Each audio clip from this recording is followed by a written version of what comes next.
Listo, nuevamente, muy buenos días con todos y bienvenidos a una nueva edición de Conversaciones Empresariales.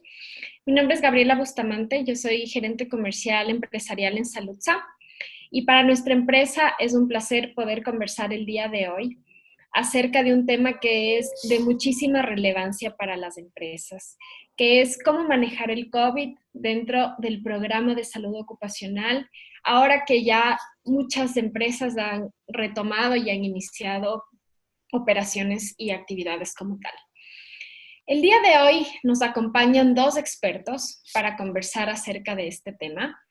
Eh, en primer lugar, quiero dar la más cordial bienvenida al señor Franz Guzmán, que es magíster en seguridad y salud ocupacional, quien tiene más de 25 años de experiencia en esta rama, y es el actual presidente de la Asociación de Profesionales de Seguridad y Salud en el Trabajo del Ecuador. Eh, Solamente quisiera recordarles a todos los asistentes que en caso de que tengan alguna inquietud, alguna pregunta, utilicen el chat de la reunión y al final vamos a hacer una sesión de preguntas y respuestas. Franz, muy buenos días. Muchísimas gracias por haber aceptado esta invitación. Quiero empezar con la siguiente pregunta y es, ¿cómo está considerado en el país el COVID? ¿Es un accidente laboral? ¿Es una enfermedad profesional? Por favor, cuéntanos un poquito más acerca de este tema. Muchas gracias. Buenos días con todos. Pues mira, Gaby, nosotros en Abstec hemos venido teniendo algunas conversaciones con el Seguro de Riesgos de Trabajo de IES, eh, exactamente para dilucidar este tema. Estas conversaciones empezaron a partir de casi del inicio de la pandemia, en mediados de marzo. eh, Creo que primeros días de abril empezamos a hablar del tema porque como Asociación de Profesionales de Seguridad y Salud en el Trabajo del Ecuador nos interesa la salud, la seguridad de los trabajadores, por ende. Entonces se empezaron a esgrimir algunos temas relacionados a esto, si es accidente o si es enfermedad. Principalmente una enfermedad ocupacional, le analizamos que no podía ejecutarse como tal legalmente. ¿Por qué? Porque para ser considerada una enfermedad ocupacional, 5 criterios técnicos, que es el criterio clínico, el criterio ocupacional, el criterio higiénico epidemiológico, el criterio de laboratorio y el criterio médico legal. Ese criterio es el que no había, porque no está considerado dentro de las enfermedades ocupacionales de la OIT. La COVID-19 obviamente no va a estar porque es una enfermedad nueva. Tampoco está considerado dentro del Código del Trabajo de la lista de enfermedades. Sin embargo, ahora, en la nueva ley de apoyo humanitario que recientemente aprobó la Asamblea, está considerada esta modificación a crear dentro de la lista de las enfermedades ocupacionales como una enfermedad, ¿no es cierto?, ocupacional a las enfermedades agudas, ¿no es cierto?, de respiración aguda. Entonces, ahora recién se va a empezar a tratar esto en el resto de cuerpos legales, a aterrizar lo que dice esta ley, que por cierto es una ley orgánica, o sea, tiene un carácter superior. De esta se va a empezar a derivar y tendrán que modificarse las normativas para, para poder considerar a la COVID-19 como una enfermedad ocupacional. Ahora, el IES, ¿qué dijo? O sea, cuando empezamos a hablar de este tema, ¿qué salió de esto? Pues la cobertura que tiene un accidente de trabajo y una enfermedad ocupacional es similar, es decir, tiene las mismas prestaciones. Pero si yo contrato, por ejemplo, digamos que por la pandemia trabajo en un centro sanitario y contrato a una enfermera, contrato a un personal nuevo para trabajar como chofer de una ambulancia o contrato a un médico nuevo para trabajar. Esta persona, si se llega a contagiar de COVID, de la enfermedad o con SARS-CoV-2, ¿qué va a pasar? No hubiera podido ser cubierto por el seguro de riesgo del trabajo. ¿Por qué? Porque también la normativa, que es el reglamento del Seguro General de Riesgos del Trabajo, establece que para entregar una prestación por enfermedad ocupacional, esa persona antes debió haber estado aportando 180 días. Es decir, que esa persona nueva quedaba descubierta, o sea, no podía. En esa razón, el Seguro de Riesgos del Trabajo dijo, esto tiene que ser considerado un accidente laboral. Entonces, para empatar las cosas, le denominaron el contagio con SARS-CoV-2, que es el virus, como un accidente de trabajo, especialmente orientada a los trabajadores sanitarios. Entonces, sin embargo de esto, el Ministerio del Trabajo, justo el 28 de abril, que es el Día Internacional de la Seguridad y Salud en el Trabajo, decretó que no es considerado ni una enfermedad ocupacional ni un accidente de trabajo. El 28 de abril, en el Acuerdo Ministerial 022. Sin embargo, pues a varios cuestionamientos que hicimos y que hicieron algunos miembros de la sociedad y de organizaciones sindicales, ellos modificaron al siguiente día el reglamento, el acuerdo, y sacaron el 023 del 29 de abril, indicando de que tampoco es considerado un accidente ni una enfermedad ocupacional, pero a excepción de aquellos casos que se pudiera establecer en forma científica, dice, o por métodos adecuados a las condiciones y a las prácticas nacionales, el vínculo directo entre la exposición a agentes biológicos que resulten de las actividades contraídas por el trabajador. ¿Cómo lo hago eso? ¿Dónde hay un método científico? Todavía no hay. Entonces, bueno, la Asociación de Profesionales de Seguridad y Salud en el Trabajo del Ecuador generó o adaptó una metodología que estaban usando en España, que fue sacada por el Consejo General de Profesionales de Seguridad y Salud en el Trabajo, que es una metodología que usa el control banding, un método inglés para evaluar riesgos químicos, pero la adaptaron, mejor dicho, para la evaluación de riesgos de COVID-19, pero usa unas variables muy sencillas y unos parámetros muy sencillos de análisis. Entonces nos da esta metodología una primera aproximación a saber si es que esa organización laboral tiene un contagio, tiene un riesgo de COVID-19, mejor dicho, de la enfermedad.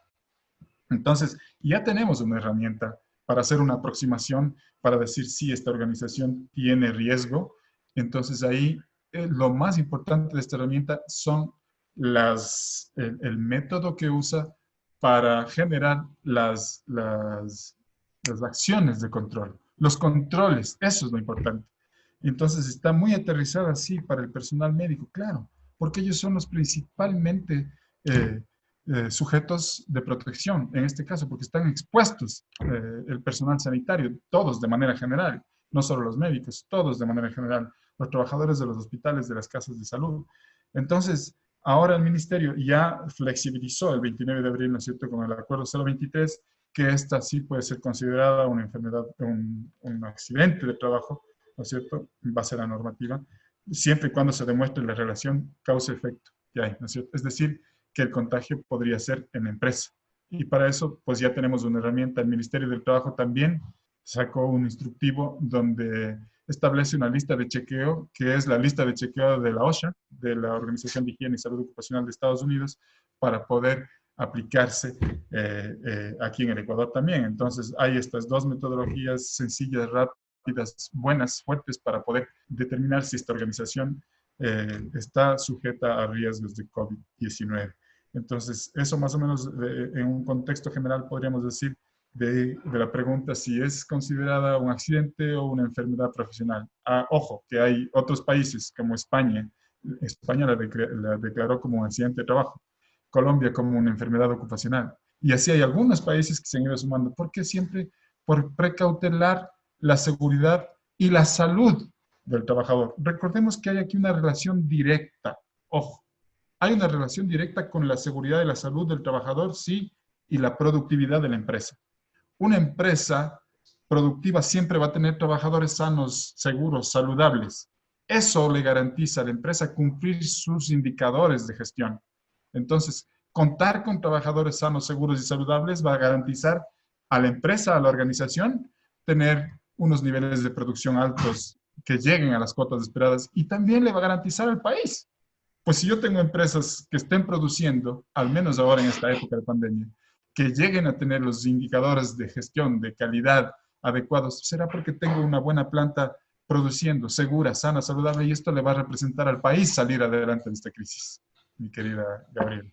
Sí, totalmente de acuerdo. La verdad es que nosotros como empresa también, si bien es cierto, somos una compañía de medicina prepagada en Saludsa, también estamos muy volcados a lo que es cuidar la salud de las personas y de las empresas y de nuestros clientes, porque con la prevención de la salud es justamente es como vamos a llegar a evitar la medicina curativa, que es justo lo que tú mencionabas. Ahora, ahorita mencionaste un tema importante que es que va relacionado un poco con los protocolos de bioseguridad, que ahorita se escucha mucho.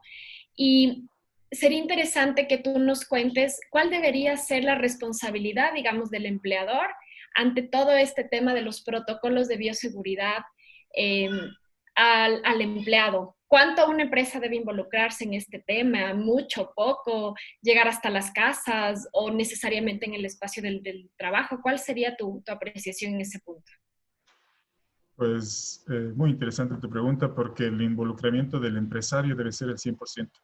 Al cuidar a su trabajador en su sitio de trabajo, también está extrapolando ese cuidado hacia su casa, porque está generando un protocolo de bioseguridad y ese trabajador debe empezar el protocolo desde su casa, desde que se levanta, ¿no es cierto? La asepsia que debe tener desde su domicilio en el transporte hacia el lugar de trabajo y al ingresar al trabajo y durante el trabajo y salir del trabajo. Es el protocolo abarca todo. El protocolo de bioseguridad empieza desde la casa y termina en la casa después de trabajar. Entonces, ¿eso qué le garantiza al empresario? Tener al trabajador seguro y saludable y a su familia también. Y a su familia también. Entonces, ¿eso qué le garantiza? Pues que el trabajador produzca lo que le está pagando. Y si produce lo que le está pagando, le rinda a la empresa la productividad que necesita. Entonces, este protocolo de bioseguridad, el involucramiento del empresario es clave dentro del desarrollo del país. Es clave para mantener la salud de este trabajador y de su familia, porque el protocolo no empieza en el trabajo, el protocolo empieza en la casa. Y eso es lo que debe hacer la empresa, capacitarle al trabajador, darle instrucciones claras y precisas para que haga este trabajo con su familia, porque el contagio puede empezar allá, en la casa. Entonces debemos precautelar la salud de esa familia también, pues ahí se une muchísimo el tema de la prevención y la labor que puedan hacer los centros como Saludza, como varios otros que habrá en el país, ¿no es cierto?, que puedan trabajar en el tema de prevención. Aquí debemos recordar que mientras no exista una vacuna, el tema importante será la prevención. ¿Y la prevención en qué? Pues en el lavado de manos, en el distanciamiento físico, que es lo que hemos estado hablando, el uso de mascarillas. ¿Va a ser el uso de mascarillas? Sí, pero va a depender de qué tipo de mascarilla en base al nivel de exposición que tenga, o sea, en base a la ocupación, a la profesión, o si es estudiante, o si es una persona cualquiera. De eso va a depender el tipo de mascarilla de uso, el tipo de protección que va a usar. Entonces, es importantísimo el trabajo preventivo. Claro, cuando ya se genere la vacuna también será una prevención, ¿no es cierto?, la vacuna, para que la gran población no se contagie. Entonces, estos protocolos de bioseguridad son prioritarios que se deban usar a nivel de las empresas porque eso va a extrapolar el trabajo a la casa y de la casa, pues estamos hablando de toda la comunidad, de todo el país. De acuerdo contigo, Franz. Ahora, quisiera que nos cuentes un poquito qué acciones se están implementando afuera. Organismos como la OIT, por ejemplo, que es la Organización Internacional del Trabajo. ¿Qué recomendaciones está justamente haciendo las empresas para poder manejar esta situación de COVID? Comentábamos que la OIT cada año siempre fija su atención, sus cañones, diríamos, militarmente hablando, hacia algún aspecto particular. Y este año no era el motivo la COVID-19 porque no estaba en mente que nos iba a pasar. La OIT tenía organizado otras cosas. Sin embargo, ha tenido que torcer el timón y decir, pues vamos a hablar de la COVID-19. ¿Y qué es lo que promueve la OIT? Es que todos los países miembros, los países signatarios de los protocolos, de los convenios que tienen la OIT, se hable de la COVID-19, se hable a nivel Estado, se hable a nivel empresarial, es decir, que se difunda los conocimientos que están viniendo a través de la Organización Mundial de la Salud, los conocimientos que están impartiéndose a través de la Organización Internacional del Trabajo. Ellos están sacando protocolos, están emitiendo directrices, lineamientos, siempre viendo por la salud y la seguridad de los trabajadores. La OIT obviamente va a enfocar allá sus cañones, ¿no es cierto?, los trabajadores, ¿Qué está diciendo? Usemos protocolos, hagamos caso de las normas que están saliendo. Esta es una enfermedad nueva, no hemos tenido antes, entonces hay que ir en el camino adaptando estos controles para superar.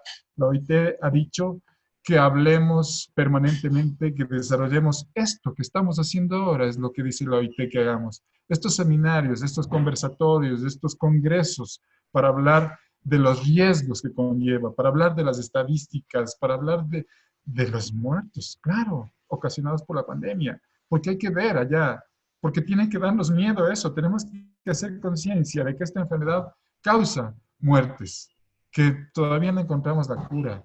Entonces, tenemos que trabajar en prevención. Eso es lo que está diciendo el OIT, que trabajemos en prevención 100%. Y ahorita la prevención está ligada a hacer este tipo de seminarios, a usar mascarillas, a usar mascarillas, al distanciamiento físico, ¿sí? Al lavado de manos, al uso de geles desinfectantes, a tener esa precaución.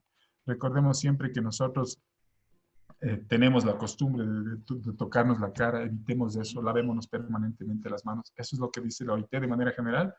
Eso es lo que dice la OMS también, primordialmente, y eso es lo que decimos los profesionales de seguridad y salud en el trabajo, y eso es lo que dicen los médicos. Entonces, escuchemos esto. Muchísimas gracias, Franz, por tu tiempo y por habernos aportado con esta información súper importante. Les recordamos a los participantes que al final vamos a hacer una ronda de preguntas, así que si es que tienen inquietudes para Franz, por favor utilicen el chat. Ahora, bueno, quiero dar paso al doctor Hugo Vergara. El doctor Vergara tiene una amplia trayectoria en el área médica y actualmente es gerente general de Biodimed, uno de los centros médicos ambulatorios más importantes del país. Doctor Vergara, quisiera darle la bienvenida y muchísimas gracias por acompañarnos el día de hoy. Para nosotros es muy importante abordar este tema, ya que las empresas están interesadas en conocer cómo pueden gestionar adecuadamente el tema COVID-19, ya desde el área médica, desde el tema de las pruebas. Hay muchísima información realmente en el mercado y para nosotros es muy importante escuchar de un profesional realmente cuáles serían las recomendaciones. Así que, doctor Vergara, nuevamente bienvenido y le doy el paso a usted. Buenos días, muchas gracias, Gabriela, muchas gracias a la invitación de Salud S.A. para este foro, para esta conversación. Felicitaciones a Franz por su clara exposición de estos temas tan interesantes. Y para entrar en la materia de las pruebas, quisiera compartir la pantalla. No sé si está ya... Sí, ya la podemos ver. En la pantalla. Gracias. Bueno, en general, nosotros ahora nos enfrentamos a este tema del coronavirus que ha invadido el mundo de una manera muy rápida y causado problemas muy graves para la comunidad y todos los países. Nosotros sabemos actualmente de que este virus tiene 8 varias cepas, digamos, genéticas diferentes, pero que afortunadamente el mensaje sería en este sentido de que a pesar de que hay 8 cepas distintas, la vacuna que se espera desarrollar en los próximos meses va a tener una sola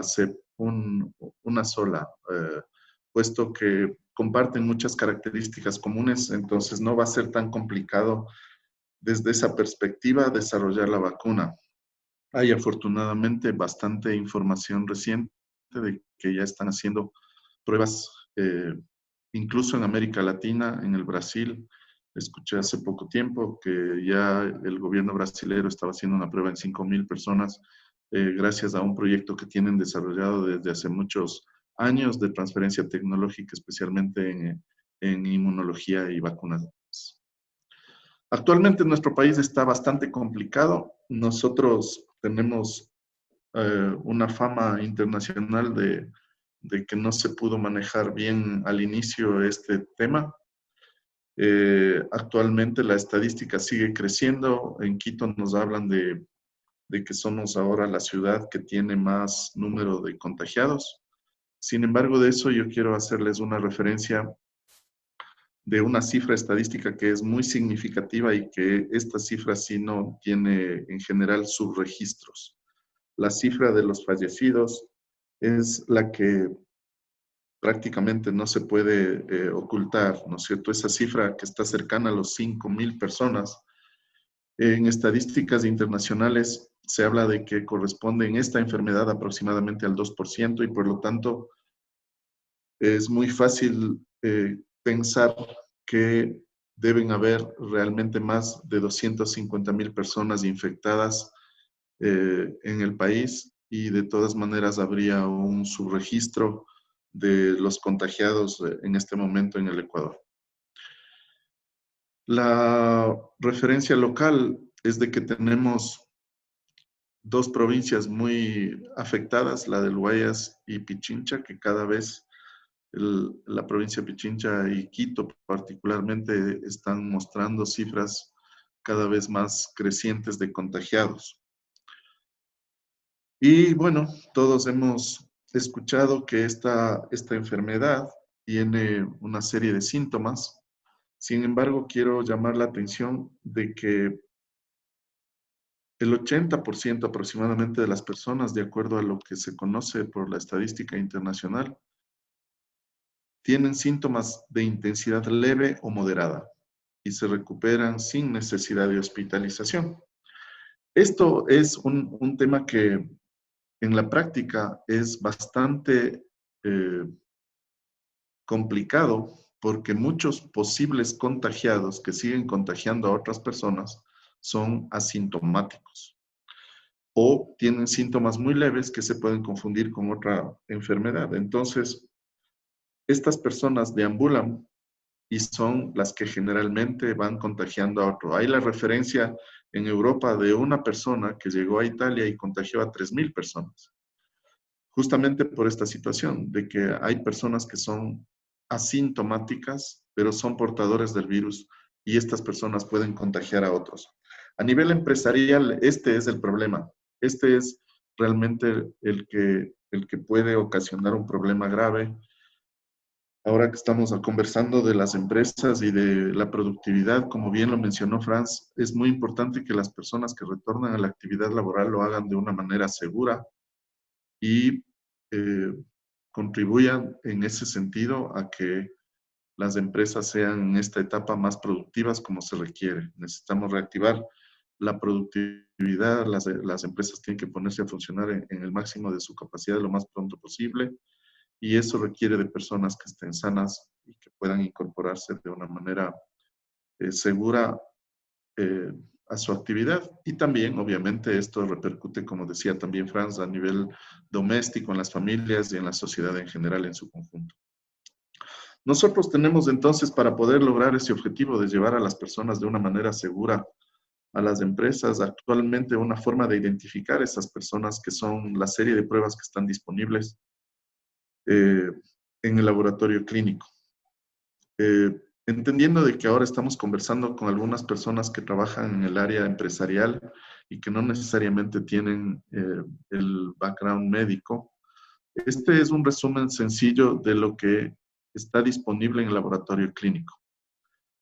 Existen actualmente dos pruebas que se pueden utilizar para identificar la presencia o la ausencia del virus, el coronavirus SARS-CoV-2. La una es la famosa PCR. Esta es una prueba de biología molecular que se realiza en el laboratorio clínico con equipos sofisticados. Y la otra prueba es una prueba que está muy recientemente en uso, que se llama la prueba de antígeno, que tiene una metodología de procesamiento muy diferente, bastante más sencilla, que utiliza la cromatografía, es un inmunoensayo de flujo lateral. Estas dos pruebas requieren la toma de una muestra mediante un hisopo largo que se introduce en la nasofaringe y de ahí se toma la muestra. Entonces, para identificar el virus tenemos dos pruebas, la prueba famosa de PCR de reacción en cadena de polimerasa, significa estas siglas, y la prueba de antígeno, que se puede considerar también una prueba rápida de antígeno, ambas para ver si existe o no existe el virus en una muestra tomada en ese momento en la persona. Para identificar los anticuerpos existen en realidad 4 pruebas, aquí se mencionan 3. La prueba más sencilla, digamos, es una prueba que se llama la famosa prueba rápida, la cualitativa, identificación de IgG-IgM, es también una prueba de inmunoensayo de flujo lateral. Esta es la famosa prueba rápida. Nos dice si es que existe o no existe anticuerpos contra el virus. Y existen 2 métodos para cuantificar esos anticuerpos. El método de ELISA, que es un método también que se procesa en laboratorio clínico, un poco más manual, y el método de quimioluminiscencia para identificar también la cantidad de anticuerpos que esa persona tiene en ese momento una vez tomada una muestra de sangre venosa. Para procesar estas muestras se hace actualmente la toma de muestra de sangre venosa y se la traslada al laboratorio para hacer las pruebas con suero, plasma en ocasiones también. Esta gráfica que parece bastante complicada en realidad es la base de lo que les queremos comentar ahora. Y es el resultado de que ya a nivel global se tiene bastante experiencia identificando qué es lo que pasa con el virus y con los anticuerpos dentro en una persona cuando se contagia. Aquí está resumido lo que pasa en varias personas que fueron estudiadas y publicado esto recientemente, ahora en marzo del 2020. Las curvas que vemos aquí son las siguientes. La primera curva que vemos aquí en línea verde es una curva que refleja la presencia del virus del COVID. Y como ustedes ven, esta prueba que identifica el ARN del virus se mantiene alta a partir del día 1, 2, ¿verdad? Y luego a partir del día 15, por ahí, llega a niveles que están por abajo de la posibilidad de identificar el virus.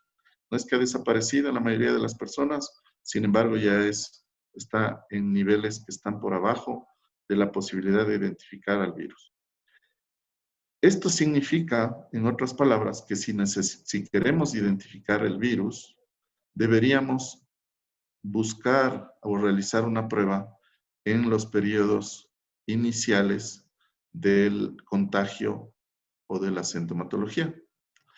Luego va a ser generalmente negativa la prueba del virus. Esto refleja la mayoría de las personas, no es algo que se repite siempre.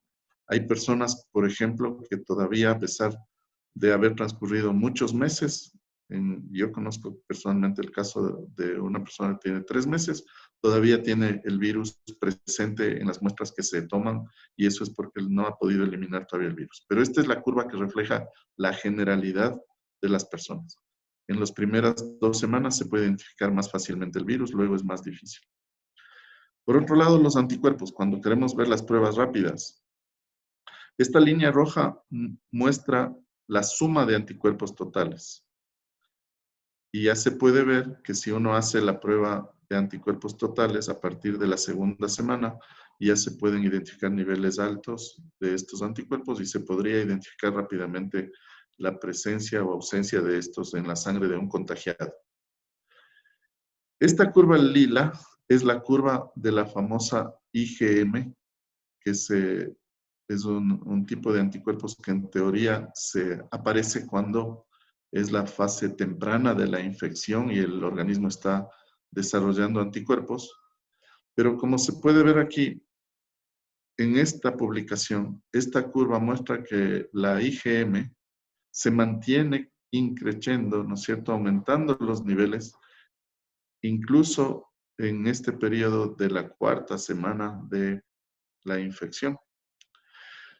Y la otra inmunoglobulina, la IgG, que es esta línea azul, empieza a aparecer a partir de la 2ª, 3ª semana, perdón.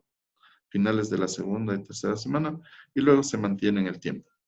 ¿Qué nos dice esto? Que si yo quiero ver los anticuerpos, la forma, el periodo más seguro de identificar anticuerpos sería la segunda, a partir de la segunda, tercera semana del contagio. Esto es una generalidad que quería presentarles para poder hablar de lo que vamos a comentar a continuación. Si bien es cierto, el virus en algunas personas a partir de la segunda, tercera semana ya no es detectable, esto podría ser la causa de que en estudios hechos en Wuhan y ya en miles de pacientes, la tasa positiva del PCR fue bastante baja, 38%. Y por otro lado, en estos mismos grupos, 53% en pacientes confirmados de COVID por hisopado nasofaringeo. Estas son personas que estaban ya asintomáticos, hospitalizados y graves, y el PCR en estos casos, como se ve, salió negativo en un porcentaje bastante alto, superior al 50%, lo cual es el resultado de esto. Si yo hago la PCR en la segunda, tercera semana, me va a salir negativo en muchos pacientes. Depende de cuándo haya sido la infección. Esta es otra gráfica que también sirve para irnos guiando a la conclusión que les quiero comentar luego. Existe, como decíamos, la forma rápida de detectar el antígeno. Y lo que se ha hecho es comparar el PCR con el antígeno para ver si la sensibilidad de esta prueba es alta o no es alta. Y lo que se ve es que, en general, la sensibilidad es bastante cercana al 90%, en algunos casos superior al 90%, y la especificidad es el 100% en esta publicación, que es reciente, de mayo del 2020. Cuando nos referimos a la especificidad, es decir, esto significa que si en esta prueba, en términos prácticos quiero decir, si en esta prueba el resultado me sale negativo, debo tener una confianza muy elevada porque solamente sirve para identificar el antígeno. Si me sale negativo, es negativo, no hay otra alternativa. Y eso está comparado con el PCR. ¿Bien? Y los casos positivos, sí, no son el 100%, pero tienen unos porcentajes de sensibilidad muy altos. Dependiendo del periodo en el que se realice, la sensibilidad de la prueba es superior al 90%. Y eso tiene que ver con la curva que les enseñé hace un momento.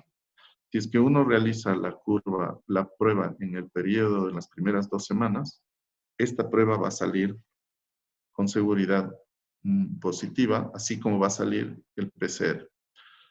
Entonces, esta es una prueba, la prueba de antígeno, y estas son las dos pruebas, el PCR y la prueba de antígeno, las que sirven para identificar el virus en las personas. Si yo quiero tener una persona dentro de la organización que no sea contagioso para los demás trabajadores y que no sea una fuente de infección, la prueba que hay que hacer es o la PCR o la prueba de antígeno, porque solo así voy a saber si es que esa persona es contagiosa o no es contagiosa para los demás. Ahora, por otro lado, las pruebas de anticuerpos, también comentarles que son bastante sensibles, tienen una sensibilidad bastante alta, no tienen la especificidad todas iguales. La más específica sería la prueba de ELISA.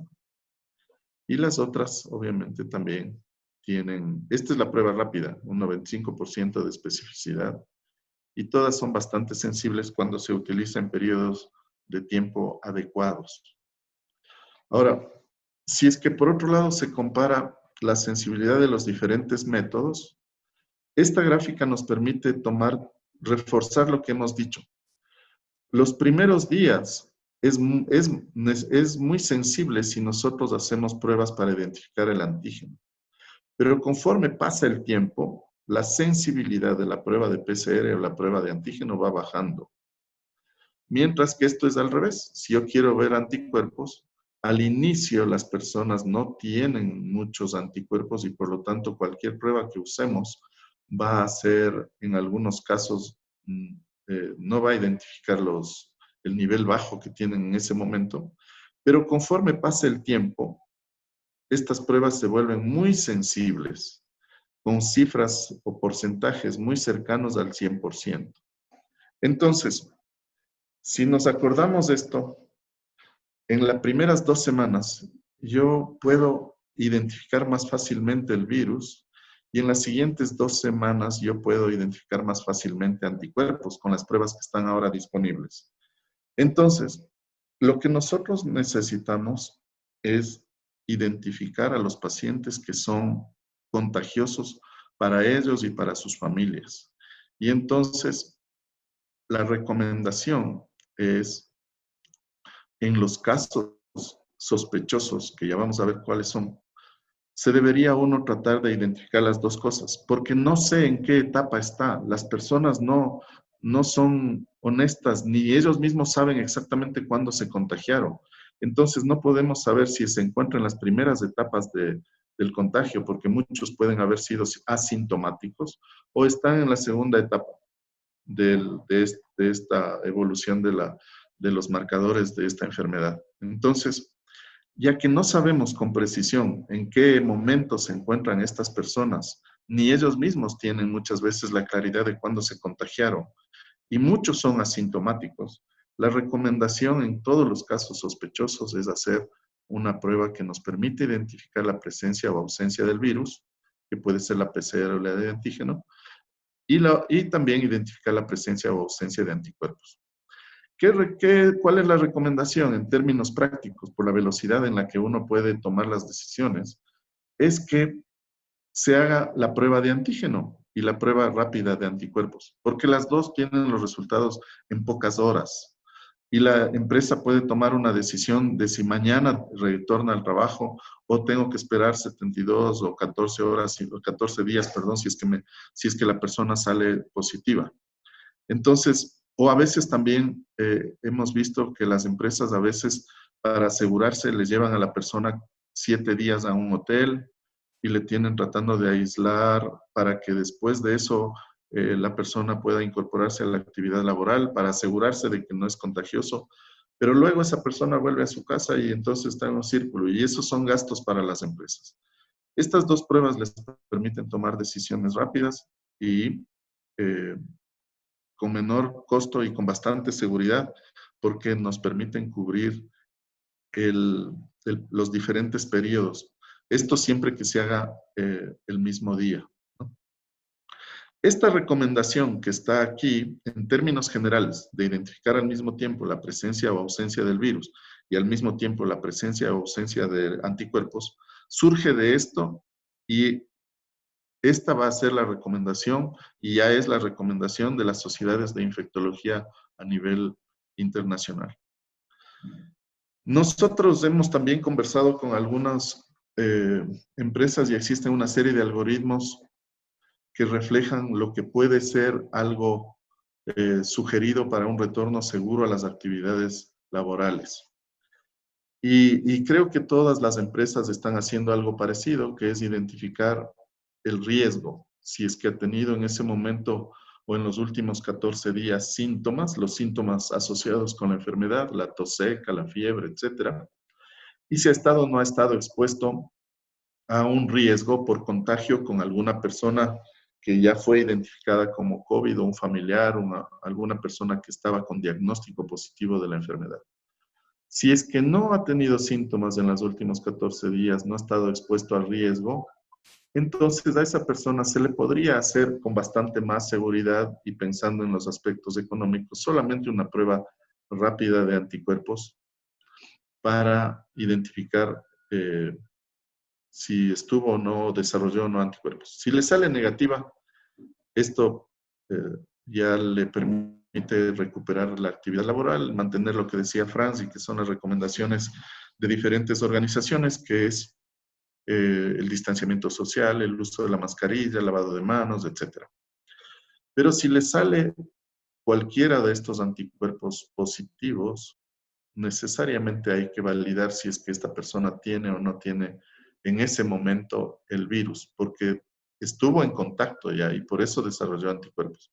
Lo que no sabemos es si tiene o no tiene el virus y por lo tanto si es o no contagioso para otras personas. Entonces, en este caso, si es que le sale negativo, puede volver a trabajar porque ya seguramente la infección fue anterior y no habría riesgo si es que no tiene anticuerpo, perdón, virus, no va a contagiar a otras personas. Pero en caso de que la persona tuviera el riesgo y tuviera tenido síntomas y la prueba PCR o la de antígeno le sale positiva, tiene que ir a restricción y ahí sí tiene que pasarse sus 14 días esperando la recuperación y la evolución de la enfermedad. Actualmente las organizaciones nos piden que hagamos unas 2 pruebas nuevas de PCR o de antígenos repetidas con 7 días de diferencia y que ambas salgan negativas para que la persona se pueda considerar como que ya no tiene el virus y pueda volver a incorporarse a sus actividades laborales normales.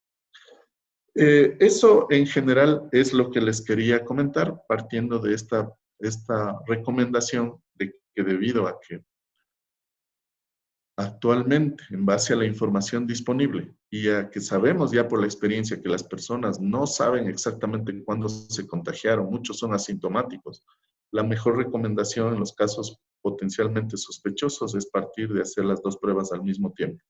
Y, en todo caso, hacer el tamizaje y pasar a las pruebas con el propósito de identificar o no el virus y si esas personas pueden retornar de una forma segura a sus actividades laborales. De mi parte, eso era lo que les quería presentar. Gaby, muchas gracias.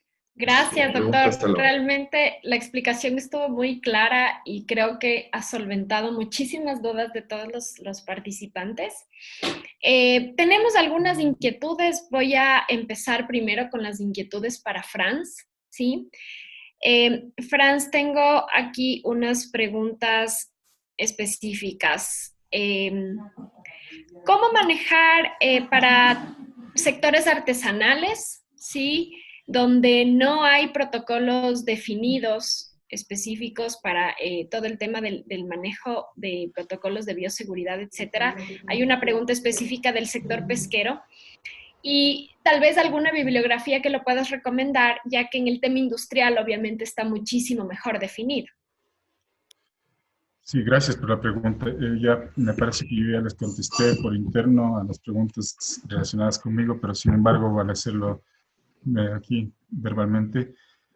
Debemos recordar nosotros que los protocolos de bioseguridad nacen en base de una evaluación de riesgos. O sea, no me puedo yo inventar y extrapolar los protocolos que tiene la industria del cacao con la industria pesquera. Son cosas diferentes. Cada industria tendrá sus propios riesgos y estamos hablando de riesgos de COVID. En alguna instancia va a ser más susceptible de contagio o no. No sé dónde vive el trabajador. O sea, hay que hacer un análisis propio por cada empresa. Y cada empresa, siguiendo los lineamientos que dice el COE Nacional, el Ministerio de Salud Pública, siguiendo esos lineamientos, elaborar los protocolos. Pero ojo, esto es como cualquier otra investigación. Cuando una persona va a generar un proyecto, ¿qué es lo que hace primero antes de empezar un proyecto? Buscar cuál es la línea base para ver desde dónde debo partir, ¿no es cierto? Aquí es igualito, en seguridad, en bioseguridad es igual. Saber cuál es el riesgo que tengo, dónde puedo ser más susceptible de contagio, y entonces allá es donde debo atacar. Pero para esto es importante contar con el apoyo técnico de un profesional, de alguien que sepa de bioseguridad o seguridad y salud en el trabajo, por ejemplo, porque esto está relacionado exactamente con el trabajo. Nosotros, como asociación de profesionales, luchamos siempre porque sean profesionales de seguridad y salud en el trabajo aquellos que velen por la salud y la seguridad de los trabajadores, que no sea gente empírica, porque de por medio está la vida y la salud de la mano de obra del país. Entonces dicen, es que hay muy pocos profesionales y son caros. No, pues hay cómo generar estrategias a través de los entes de control para que estos profesionales se diversifiquen y se multipliquen. También generar, por ejemplo, el tema de la formación en las universidades públicas de manera gratuita para que tengan acceso todos.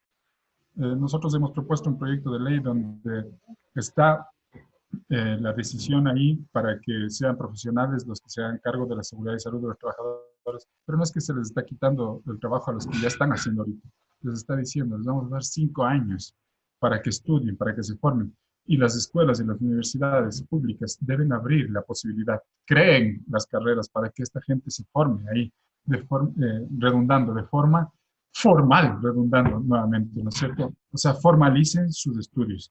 Eso en definitiva. Entonces, ¿es necesario? Sí, es necesario contar con un profesional que les diga si está correcto, si esto está bien, hay estos riesgos, generen este protocolo de esta manera, cuiden aquí, aquí, aquí, estos son los puntos donde podrían ser contagiados. Ojo que el protocolo de seguridad conlleva dentro de sí el triaje que hace el médico, las preguntas de forma que hace antes de ingresar al trabajo, o sea, es decir, que un trabajador para la vuelta al trabajo, debió haber llenado la forma donde están las preguntas específicas para determinar de acuerdo a los síntomas si tiene o no tiene la enfermedad, antes de hacerse las pruebas que nos ha hablado aquí eh, Hugo, ¿no es cierto? Entonces, estos protocolos, estos triajes médicos que se hacen son antes de, mejor dicho, están insertos dentro de los protocolos de bioseguridad que deben tener las organizaciones. Entonces, es un tema no muy general. O sea, hay que saber un poco de esto para poder aterrizar bien y hacer adecuadamente un protocolo de bioseguridad para la organización, y en este caso para el tema artesanal. De acuerdo, Franz, y totalmente de acuerdo contigo, porque justamente, definitivamente esta parte es muy técnica y necesita ser tratado por un técnico, por una persona que tenga los estudios, el conocimiento y la experiencia también para hacerlo. Tenemos algunas preguntas relacionadas a cómo, o si es que hay que hacer algún proceso de notificación a riesgos del trabajo, a riesgos del IES, cuando tengo personas contagiadas con COVID en mi empresa, porque no necesariamente yo me voy a contagiar en la empresa, me puedo haber contagiado en el supermercado, en mi casa, mi hijo, o sea, hay muchísimas posibilidades. ¿Nos podrías explicar brevemente cómo debería ser ese proceso específico? Bueno, el Ministerio del Trabajo, ¿qué es lo que está diciendo ahora? Vamos a visitarles y en nuestra visita ustedes tienen que demostrar tener el protocolo de bioseguridad, tienen que demostrar haber actualizado la matriz de riesgos y dentro de esa matriz debe estar actualizado el virus SARS-CoV-2 o la COVID-19. Entonces, ¿y cómo lo hizo? ¿A través de qué metodología? Pues hay 2 metodologías que se están usando. La misma que la promulgó el Ministerio del Trabajo, que es la copia exacta de lo que dice la OSHA, que es la Organización de Higiene y Seguridad en el Trabajo de Estados Unidos, y la otra que hemos nosotros adaptado para Ecuador, la PER-COVID-19C. Esas 2 se pueden usar para definir, o sea, que se ha hecho la evaluación de riesgos de la empresa. Entonces, si yo cuento con esa herramienta, si tengo actualizada mi matriz, entonces, si tengo una persona que contagio y sospecho de que se ha contagiado en el trabajo, hay algunas actividades que debo haber hecho en mi trabajo, ¿no es cierto?, para mejorar la prevención. Y obviamente ahí viene un proceso de reporte. Como es accidente de trabajo, hay un plazo de 10 días máximo desde que se descubrió el accidente de trabajo, el contagio con el virus, ¿no es cierto?, como un accidente de trabajo, tengo 10 días para notificarle al seguro de riesgos de trabajo. El seguro de riesgos de trabajo pues inicia un proceso y le va a decir a la empresa, defina la relación causa-efecto. O sea, dígame usted por qué considera que se contagió en el trabajo. Entonces ahí el técnico de seguridad y salud va a demostrar que esa persona fue contagiada en el trabajo con las herramientas técnicas que yo digo. Entonces, y que ha generado los procedimientos de control. Entonces ya ella sigue el proceso normal de un accidente de trabajo, el seguro se activa, a lo mejor le visiten en la empresa. Aquí la intención de reportar es que el seguro, ojo, los empresarios aportamos o aportan una cierta cantidad por cada trabajador. El trabajador aporta una cierta cantidad de su sueldo para estar asegurado. Entonces, tiene el derecho de que le precautelen su seguridad, su salud, mejor dicho, y tiene derecho a ser atendido en las unidades públicas a través de, mejor dicho, las unidades del seguro. Entonces, esos derechos tienen que hacerse efectivos en algún momento. También el hecho de que se acepte o no se acepte como una enfermedad o un accidente de trabajo, lo que quiere en definitiva aquí, esto es que los empresarios tomen conciencia y digan, hay que precautelar la salud y la seguridad de los trabajadores, porque como decíamos en la entrevista hace rato, en la pregunta que tú me hiciste, pues tiene una relación directa y al precautelar la salud y la seguridad de este trabajador, estoy precautelando la salud de la familia de ese trabajador. Y si es así, imagínense, si hay, ¿saben cuántos trabajadores hay aproximadamente en el país? Como casi 8 millones de trabajadores, en números grandes, ¿no? Imagínense cuántas familias tienen alrededor. Estamos hablando de todo el Ecuador. Todos trabajamos. Entonces, el trabajo de la empresa es fundamental. Trabajar en protocolos de bioseguridad. Si es que la empresa, pues obviamente tiene los recursos necesarios, o si tiene un trabajo remoto, por ejemplo, es una empresa petrolera, minera, que trabaja en campo, ellos ya han establecido unos procedimientos, unos protocolos donde se hacen pruebas PCR de las que nos habló Hugo. Muchísimas gracias, Franz. Doctor, tengo un par de preguntas para usted. Hay algunos de los... Estimada Gaby, no sé si es posible, me pueda retirar porque tengo una reunión. Sí, Sí, muchísimas gracias, discúlpame. Franz, por tu tiempo. Muchísimas gracias. Y les agradezco te mucho la agradezco invitación mucho. y un saludo a todos. Discúlpenme que tengo que No, retirar. muchísimas gracias a ti. Doctor, hay algunas preguntas relacionadas a si una persona se puede volver a contagiar y qué pasa con este tema de los rebrotes. Sí, no sé si es que usted nos podría comentar un poquito acerca de este tema. Sí, en general, esta es una enfermedad muy nueva, ¿no es cierto? Actualmente hay pocos datos específicamente de la China, del mismo Wuhan, que hay algunas personas que se han vuelto a contagiar, pero todavía son casos muy escasos, digamos, muy poca información. Teóricamente, alguien que se enfermó y que se recuperó, mientras más grave fue su enfermedad, digamos, una persona que llegó a terapia intensiva y luchó por su vida durante 2 semanas, mientras más grave fue su enfermedad y se recuperó, menos probabilidades tendría de que si se reinfecta va a tener una forma grave, porque desarrolló un mecanismo de defensa muy, muy grande, con niveles muy altos, y esa persona seguramente no va a tener una enfermedad grave a futuro. Esas dos cosas entonces están ahora en conocimiento, digamos. Es probable que alguien se reinfecte, pero por otro lado también se sabe que cuando una persona, mientras más grave llegó a ser su etapa clínica, estas personas, como dijimos, que llegaron a la terapia intensiva y lucharon por su vida, se recuperaron, su sistema inmunológico les permitió salir adelante, esa persona muy probablemente no va a tener nuevamente la enfermedad, o si la tiene, va a tener una forma muy leve. Pero estos datos todavía son solamente referenciales porque la enfermedad es muy nueva. De acuerdo. Muchas gracias.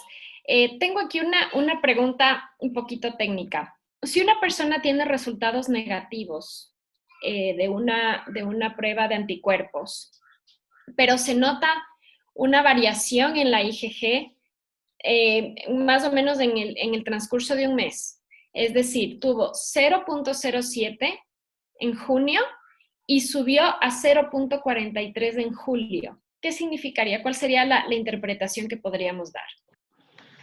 Bueno, en teoría entiendo que lo que está pasando ahí es que le está aumentando los títulos de anticuerpos, de IgG. Teóricamente la IgG es la que le da la respuesta inmunológica de memoria, así se menciona en todas las enfermedades virales previas al SARS-CoV-2. Se piensa que eso mismo puede pasar con esta enfermedad, todavía no hay suficientes datos. Todavía no se sabe, digamos, si esos niveles de anticuerpos o cuáles son los niveles de anticuerpos y durante qué tiempo le van a proteger a la persona. Es una enfermedad nueva. Hoy por hoy, la prueba cuantitativa de anticuerpos solamente se recomienda desde una perspectiva de monitoreo hospitalario en personas que están hospitalizadas. Un valor, digamos, para el tamizaje o para el retorno a las actividades laborales de la prueba cuantitativa de anticuerpos, yo personalmente no le veo mucho sentido. Sí se necesita saber si esa persona tiene anticuerpos o no. En el momento actual no sabemos si es que, por decir algo en el ejemplo, 7 o 40 o 50 le van a durar toda la vida o le van a bajar después de 6 meses o un año. No sabemos, es una enfermedad nueva. Hoy por hoy entonces no me sirve a mí decir por la información que hay disponible, si es que los 7, los 50, los 100, no sé, de una persona hoy le van a proteger a futuro, no le van a proteger porque no hay datos. Y desde la perspectiva laboral, las pruebas cuantitativas, para mí, eh, no tienen un valor para la empresa. La empresa necesita saber si hay personas que son contagiosas, es decir, si tienen o no tienen el virus. Y de pronto hasta saber si alguna persona tiene los anticuerpos, bueno, es un referencial y nos permite tomar las otras medidas que dijimos, ¿no? Para poder ir evitando que otros se contagien y monitorear a las personas que están adentro. Así es. Bueno, doctor Vergara, le agradezco muchísimo por su tiempo. En honor al tiempo, vamos a despedirnos del día de hoy. La verdad es que tenemos un montón de preguntas, entonces nos comprometemos con todos los asistentes de bajarnos todas las preguntas y responderlas en equipo para poder enviarlas de manera particular. Y nuevamente, doctor, muchísimas gracias por la explicación. La verdad es que creo que es una información muy, muy valiosa ante tanta información no tan verdadera, digamos así, o no tan certera. Así que a todos les agradezco muchísimo por su tiempo, por habernos acompañado el día de hoy. Les vamos a mandar un link para que ustedes puedan tener esta presentación y la vean las veces que sean necesarias, justamente para que puedan administrar de mejor adecuada esta información que les hemos compartido el día de hoy. Así que muchísimas gracias y que tengan una muy buena tarde. Muchas gracias también. Gracias. Gracias, hasta luego. Hasta luego.